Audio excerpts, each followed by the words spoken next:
Good morning students, स्वागत है आपके अपने यूट्यूब चैनल जीएसएम कॉलेज में। मैं प्रशांत सिंह आपका हार्दिक स्वागत करता हूं। जैसा कि कल हम लोगों ने कमज़ोर तनों को पढ़ा था, तनों के रूपांतर पढ़े थे। आज हम लोग तनों के कार्य पढ़ेंगे। तो तनों के कार्य क्या होते हैं, तनों के कार्य क्या होते हैं। तो सबसे पहले देखेंगे तने का कार्य क्या होता है। कोई भी अगर तना है तो उसमें दो संरचनाएं उसके वस्कुलर बंडल में जाइलम और फ्लोएम पाई जाती हैं। ये दोनों संरचनाएं, जाइलम जो होता है, जाइलम के द्वारा क्या जल का अवशोषण होता है, फ्लोएम के द्वारा क्या होता है फूड इनऑर्गेनिक कंपोनेंट्स का अवशोषण होता है। तो तने का प्रमुख कार्य पहला क्या हो गया, यानी कि जल और भोजन का संग्रहण करना, ये तने का पहला प्रमुख कार्य हो गया। अगला देखेंगे दूसरा, कुछ पौधे होते हैं जिनको हम कहते हैं जीरोफिटिक। कुछ जीरोफिटिक जो प्लांट्स होते हैं उनका काम क्या होता है, ये तने में जल का संग्रहण करते हैं। जड़ों में, तने में या फिर पत्तियों में जल का संग्रहण करते हैं, जिससे वो वातावरणीय अनुकूलन को पास आउट करने में सहायक होते हैं।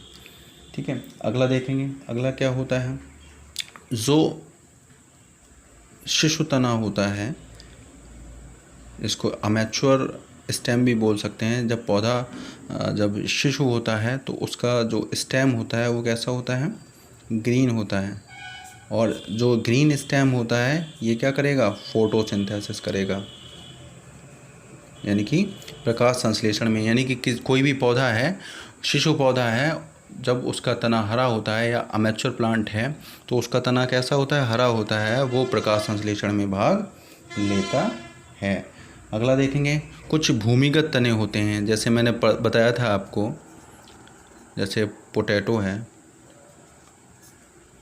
गिंजर है, अदरक जिसको कहते हैं, और बल्ब मैंने बताया था आपको, ऑनियन, ये सब क्या हैं, तने हैं।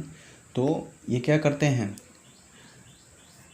कायिक प्रवर्धन में भी सहायक होते हैं, यानी कि रिप्रोडक्शन, यानी कि किस प्रकार का वेजिटेटिव टाइप का रिप्रोडक्शन करते हैं, और भोजन का संग्रह करने में भी ये सब क्या होते हैं, सहायक होते हैं। अगला देखेंगे, इसमें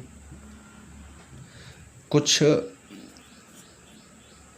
पौधे होते हैं जिनको मैंने बताया था आपको बीक स्टेम्स। तो उनके जो तने होते हैं वो किसका निर्माण कर लेते हैं, टेंडिल्स, यानी कि प्रतान का निर्माण कर लेते हैं। तो ये भी क्या किसका कार्य होगा, ये भी तने का कार्य हो गया।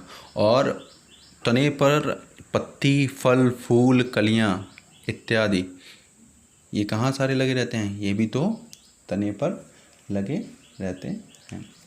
अगला देखेंगे, इसमें फिल्लोक्लेड। इसमें फिल्लोक्लेड क्या होता है, बहुत पूछा जाता है ये फिल्लोक्लेड। पड़ाव स्तंभ क्या होता है, यानी कि जब कोई भी तना है, पड़ाव मीन्स होता है पत्ती, पड़ाव मीन्स क्या होता है, पत्ती होता है, और स्तंभ मीन्स होता है तना। यानी कि जब कोई तना किसके रूप में अपने आप को रूपांतरित कर लेता है, पत्ती के रूप में, यानी कि जो तना है वो देखने में कैसा लगेगा, पत्ती के रूप में, और जो पत्तियां होती हैं वो किसका रूप धारण कर लेती हैं, वो कर लेती हैं स्पाइंस, यानी कि कांटों का रूप धारण कर लेती हैं।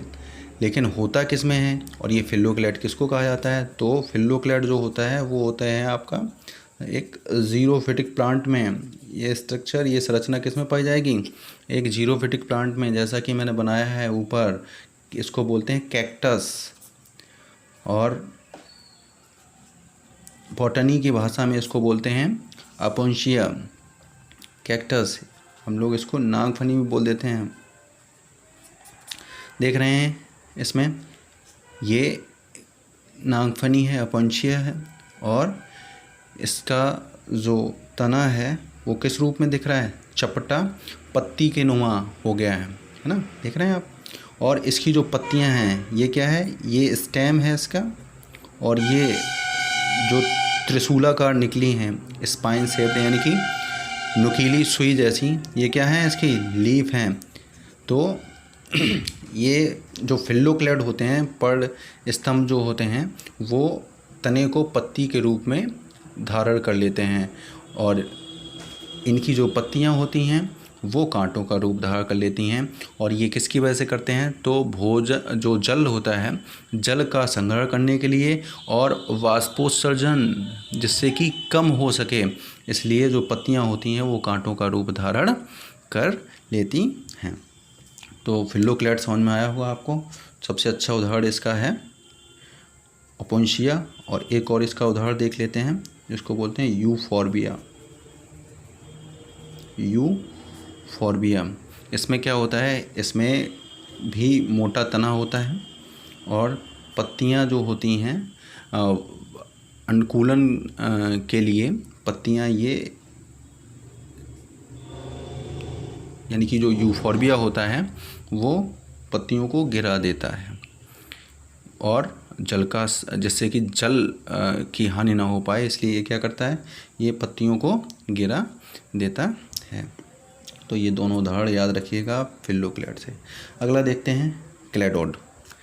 क्लेडोड क्या होता है, तो जो क्लेडोड नामक संरचना होती है उसमें कोई भी तना है और उस पर क्या है, नीचे की तरफ यहाँ पे क्या होती हैं, स्केल लीव्स होती हैं।